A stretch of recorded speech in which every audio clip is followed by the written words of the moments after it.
This episode is sponsored by Realtor.com, who wants you to take advantage of your free profile on Realtor.com. By claiming and completing your free profile, adding a photo, and all of the information that puts you head and shoulders above the competition, you're on your way to receiving free leads, helping search engines find you, and staying top of mind with past clients. To learn more about claiming your free profile, go to Realtor.com/profile.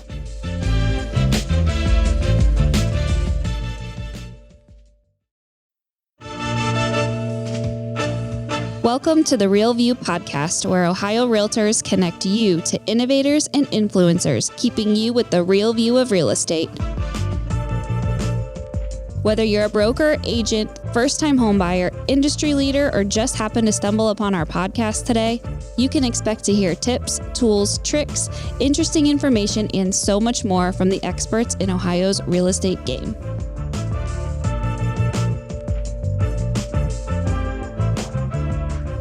Hi, everyone. Welcome back to the Real View podcast. I am your host, Allison Wiley. Joining me today, I'm super excited to have on Chen, who is a CRE senior economist, and Luettke, who is a CRE economist. Both are going to be joining us at our upcoming convention and expo, September 9th through 11th. So they are joining me to give a little preview into what they're going to be talking about at convention, share some stuff for those of you who are unable to make it to convention, and just, get to know a little bit more about them, what they do, their expertise, and all of the knowledge that they have, that they're going to be giving us at convention and here on the show today. So I would like to welcome both of you on. Thank you so much for joining me today.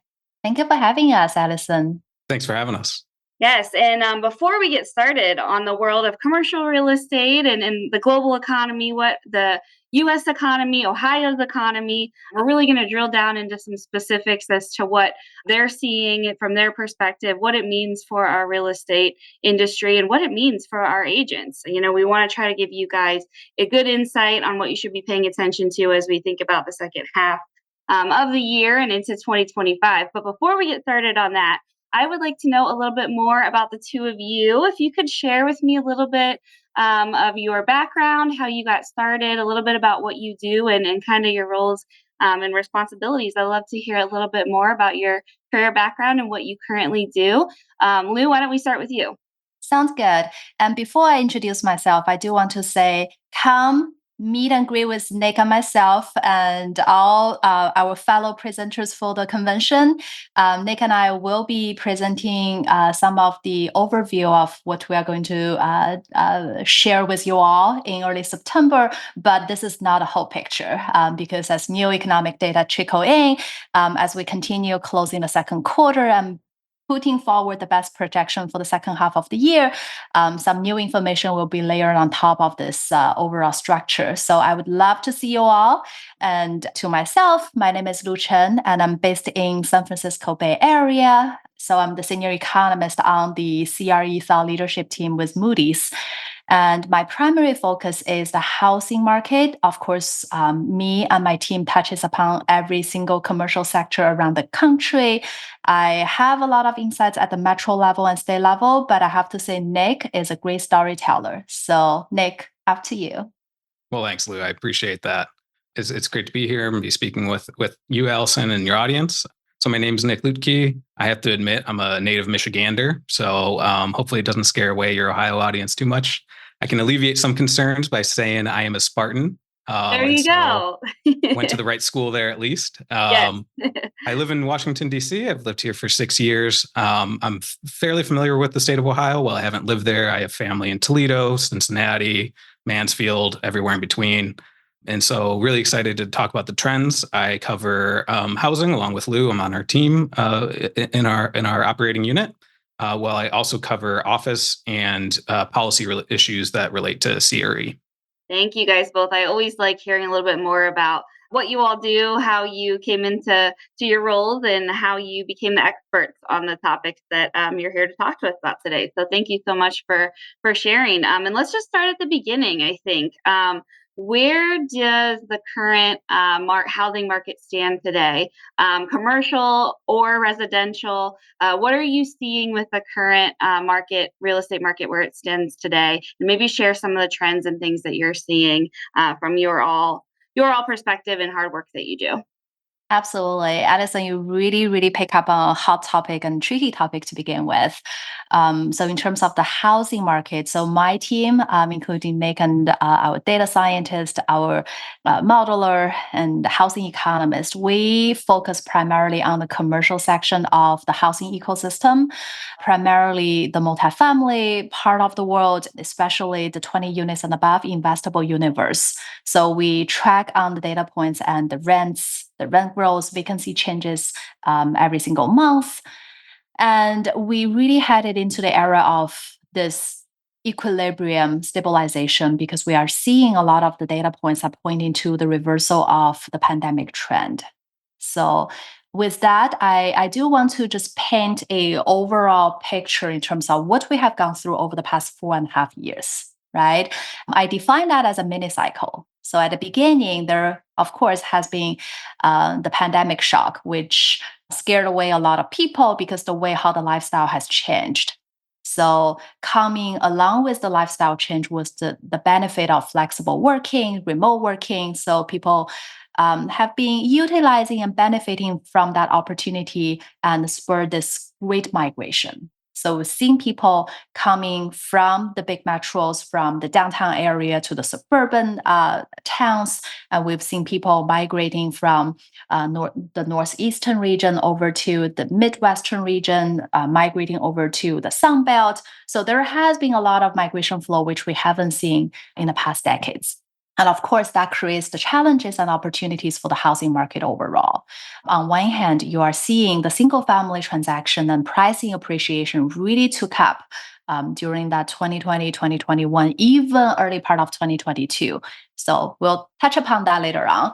On the other hand, there has been the stalled period for multifamily housing market because people have been changing their lifestyle, their choice of living. So it created some challenging period of time for multifamily until the reverse migration really comes at the second half of 21.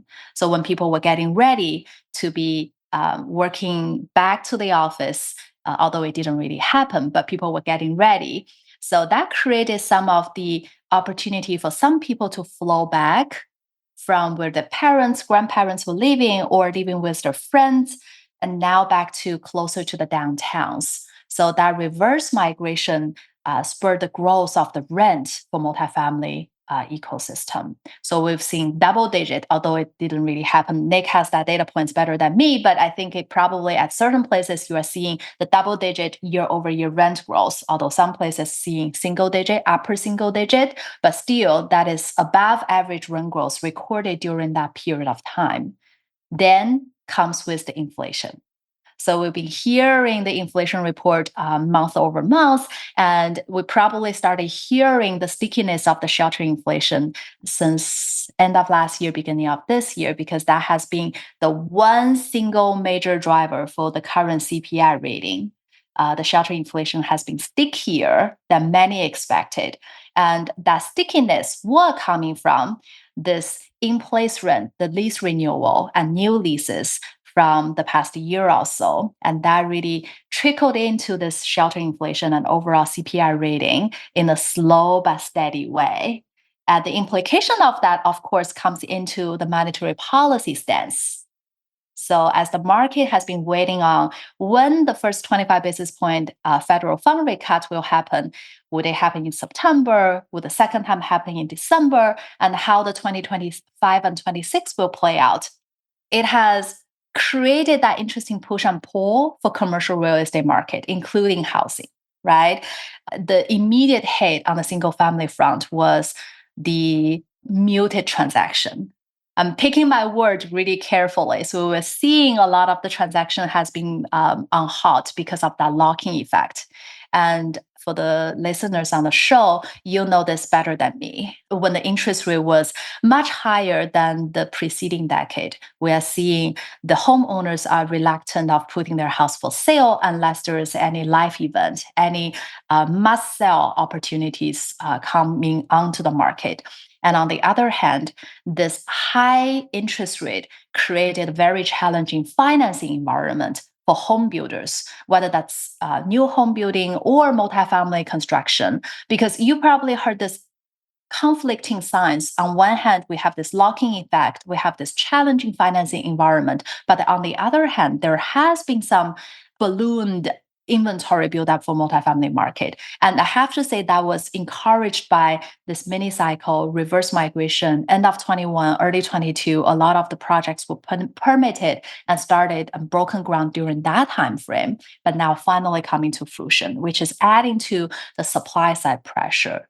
So combined with normalization of the migration, household formation, and international immigration, we are finally at the stage where the supply is being absorbed by the stabilization of the demographic trend, slowly but steadily. So that's where we are seeing the multifamily trend has been really stabilizing for the first half of 2024, which is good and bad, depending on who's looking at the perspectives, right?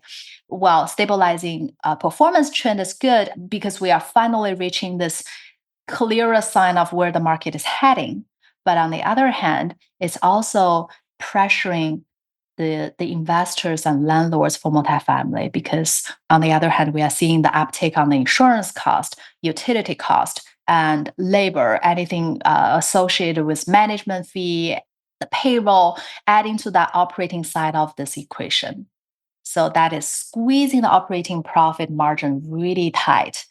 So it's that interesting period of time where everybody has been waiting and seeing, especially the monetary policy will play a central role in the upcoming election season and second half of the year. And I would say, whether you are a single family investor, multifamily investor, or market participants, it really baked into your long-term vision of this housing ecosystem. Because ultimately, what we are looking is not right now how much operating profit margin we are looking, but rather in the longer run is the market continues seeing the tailwind coming from whether that's demographics or coming from this long-run housing shortage and housing affordability crisis. Because coming down to the state of Ohio, Nick can chime in if I miss out anything, it is one of the central place where continue seeing a lot of the benefits coming from the affordability of the housing units. And that ultimately will draw the recovery, continue to help and support the recovery of the population gain and migration.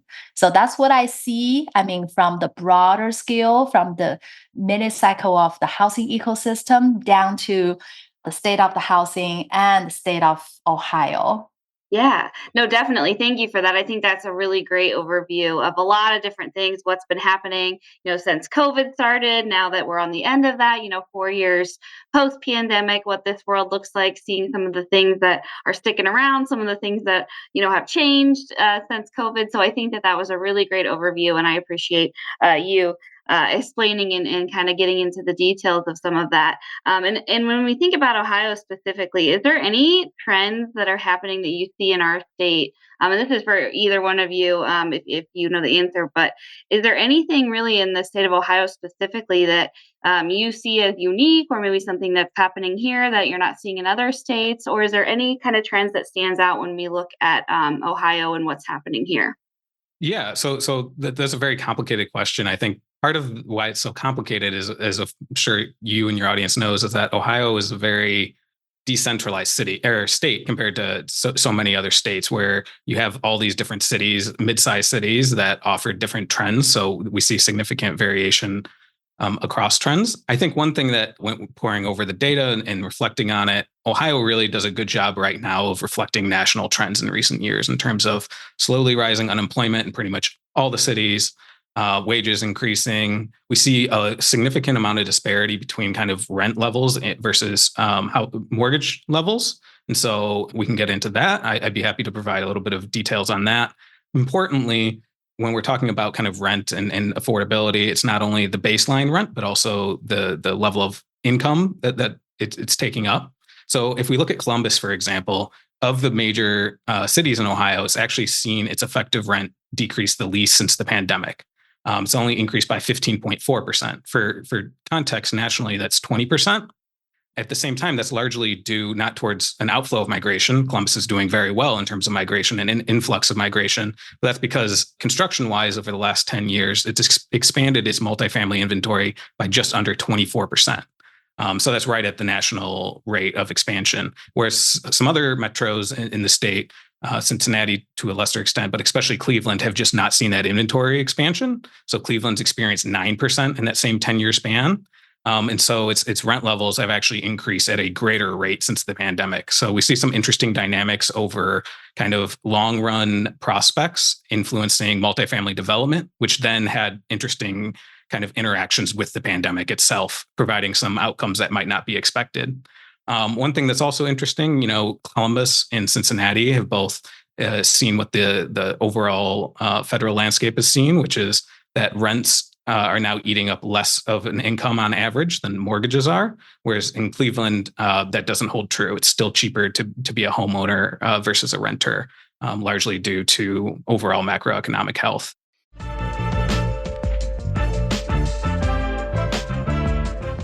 This episode of The Real View is brought to you by the Ohio Association of Community Colleges.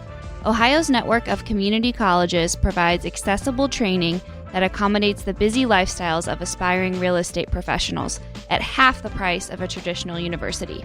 With convenient locations in every part of the state, as well as online options, Ohio's community colleges are your smart choice for pre-licensing education. For more details or to start the journey to a real estate career, visit the education page at ohiorealtors.org and then click on the pre-license course locations.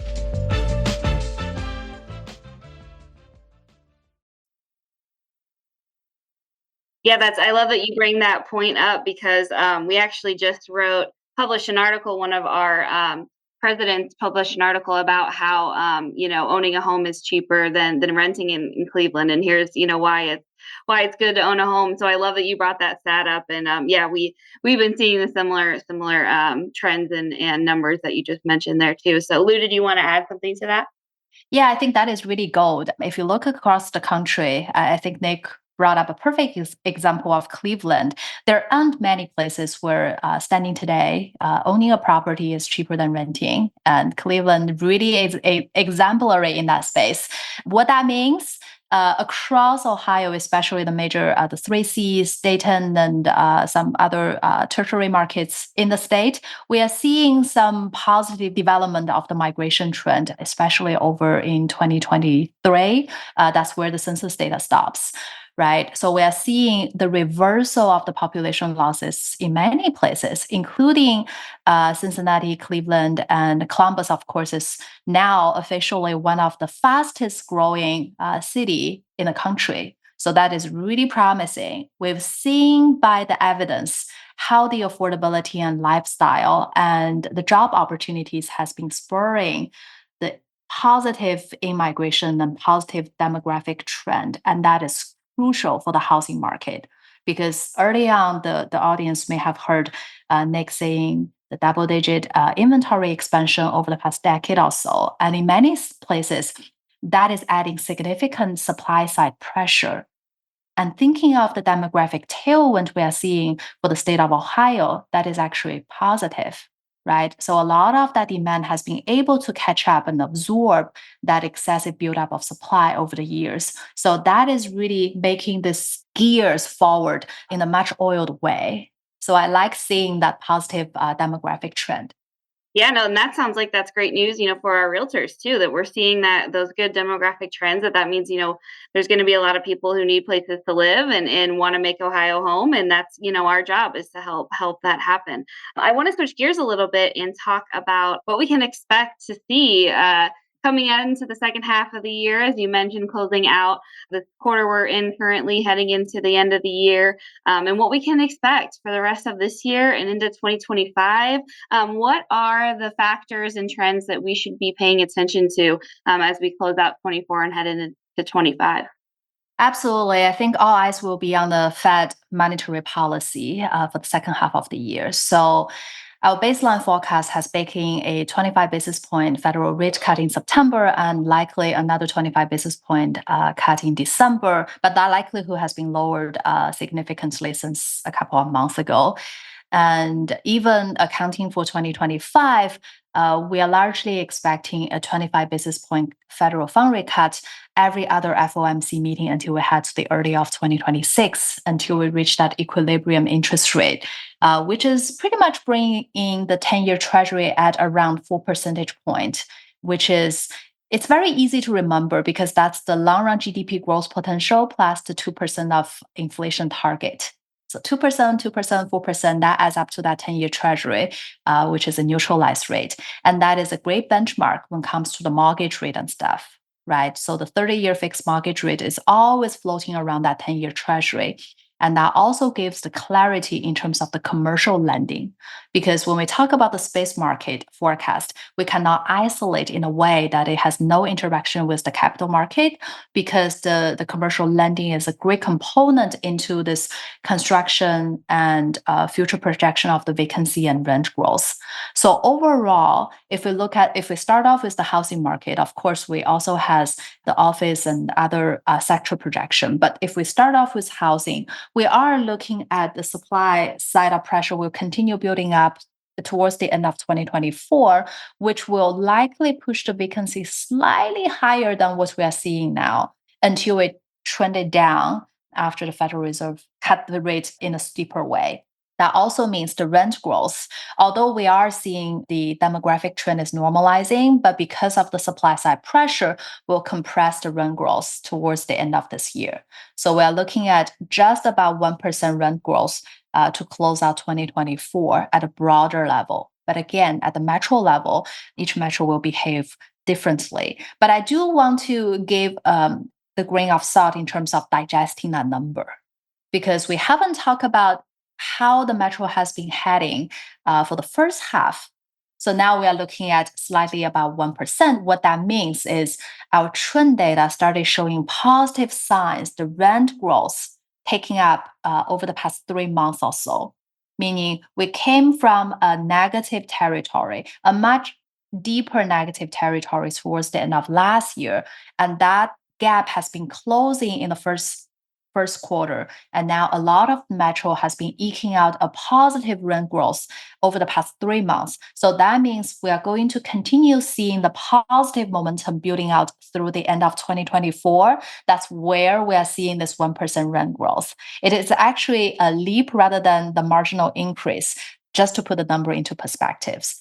And then in 2025 and 2026, we're likely seeing the rent continue taking up to be somewhere between 2 to 3 percentage points, which is its long run average. And then the vacancy will start heading downwards, because the supply is, we have to pay attention. When we say the supply, it's the glut of new supply, and that is coming to an end, to its tail end.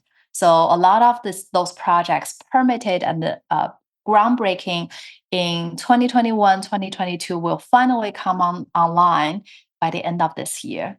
And then this demographic trend and housing shortage will play a pivotal role coming into 25 and 26, and they will start absorbing more units than what's being produced on the marketplace, which is, good for the developers and investors, but also adding that pressure, that affordability pressure for the renter household. Yeah, that's always kind of what you have to think about. And I know, rent control, I think Biden just announced a rent control plan and what he has in place for that. So speaking of, from the political side of things, as you mentioned, we do have an election coming up in November. What do you think, how will that election impact kind of any of this that you've been talking about, or what do you see the impact of that having on our economy? Or is there anything that we should be paying attention to as we think about the election that's going to take place this year? Yeah, definitely. So there's many angles you could go with this. The first thing I'll say, since we're talking primarily about housing, we've seen continuously that housing remains primarily a state and local level issue that's getting solved. So not only are kind of the federal elections very important, but down ballot in terms of either referendums directly in terms of funding, but also electing the sorts of candidates that people think represent their views on housing and how cities and states should approach solving housing. We see across party lines, there's an agreement that rent affordability and housing affordability is a big issue, but how to tackle that really varies not only by party, but by geographic location. So that's kind of the first big thing is emphasize the importance of state and local level. But at the federal level, there's a lot of potential outcomes that are still on the table. It not only matters in terms of who wins the presidency, but also who controls Congress and whether either party will be able to claim kind of all three big prizes and allow for a little bit smoother budgetary processing. Highlighting something big for 2025 is increasingly tax reform appears to be a potential big battle with 2017 tax cuts set to expire. Depending on who controls the different elements of the government, it could either be quickly renewed, altered, or become a hot contestant point. So the election is definitely going to matter quite a bit, especially in terms of I would say the federal budget next year has a big potential for change. And I would like to add on all those political points that Nick brought up, and he's our in-house housing policy experts, of course. But on the other hand, we've started seeing the interesting shift of the commercial sector around the housing has been subtly changed due to the pandemic. So prior time, you could envision a lot of this demographic trend, population growth, or even migration was centered around where jobs were created. But after the pandemic, because now the remote working is here to stay, and we have this normalization of how many days people are working in the office and where people are living, which is further away from the commercial center, the CBD and downtown and the main street. So all this trend is playing a very interesting role in terms of where all other commercial sectors are centered around the population center, right? So the office are now become more prosperous in the suburban area where a lot of greater population are living in. And we have the retails thriving on the neighborhood and community center, which are building in between the mixed use community. So all these are driving the sentiment in terms of the political agenda, right? We are seeing the conversion. So some of the vacant office and retail spaces being converted to residential. And would that be staying and stick around after the election season is question mark. And second, the rezoning. So we've seen a lot of the mixed income community being zoned out so that we have affordable, we have the market rate units being planned all together, and we have those commercial use or single family use zone, which now being repurposed for mixed income communities. So all these policies or legislations, all these reforms are also subject to how the next 4 years will be continue supporting all these initiatives and all these federal funding, or anything going to change, right? And of course, although Fed is political unbiased, but it still, depends on who's a part of that FOMC meeting, the committee, and whether the future rate cut will be shifted one way or the other because of the election season is also something we started thinking. With that being said, maybe this is a time that we can plug in a seminar, which is hosted by our chief economist, Mark Zandi. So he and his team will have an upcoming seminar on the different scenarios which they consider as different election outcome will come to play and how the economy will be tilting towards different decisions. So I think it's coming end of July, early August, Nick, but it's available on the economy.com website. Yeah, that's great. That sounds really interesting, and I'm sure there's so many different lanes you could go down when you think about potential outcomes and what could happen. Do you guys offer these types of webinars frequently? I'm just thinking in the future for anyone who's listening to this later at a later date. Is this something that you guys have economists on and give updates about frequently? Well, we do have different teams offering different topics and discussions, and sometimes we bring in the executives. So one resource which I highly recommend in case you have an hour to spare is the Inside Economics, which is hosted by Mark Zandi himself. And again, he became really famous during the 2008-2009 great financial crisis because of his precise prediction of the economic crisis. And he invites guest audience and in-house economists to talk about the general economy, focusing on different aspects of the economy for free. You should be able to get it on Apple Podcast and any other podcast forums. But there are oftentimes that he invites the CEOs from the key real estate players, commercial real estate players on his show, and talks about the supply, the demographics, and the supply, demand, housing shortage, affordability, and stuff. It's very intriguing, always hearing from him and from the experts in the field, and that also available on the economy.com website or the podcast. No, that's really great. I mean, that's something that anyone listening, if you guys want to learn more, this information just to me is so intriguing and so important, as we think about how we can do our jobs the best and just what's going to impact the industry as a whole. So I want to thank you both so much for joining me today, for sharing a little bit more about what we can expect, what we're seeing, some of the trends and things that you guys are watching. So I really appreciate you guys taking the time to join me here today and for coming out to convention. And we will see you soon in September. That is super exciting. We look forward to see you all. Thank you for having us, Addison. Thanks so much. Really looking forward to it. Yeah, me too. So we will see you guys soon. Make sure to get registered now for convention, and we will see you September 9th through 11th in Columbus. Get to hear our wonderful speakers, Lou and Nick, in person, as well as so many other opportunities to hear from industry experts. So we can't wait to see you there, and we will talk to you next week. Thank you for listening to The Real View. That wraps up today's episode. You can keep up with the latest on the podcast at ohiorealtors.org/therealview and on Apple or Google Podcasts, Spotify, or wherever you listen. Have questions, comments, or suggestions? We want to hear from you. Email us at podcast@ohiorealtors.org. We'll see you next time.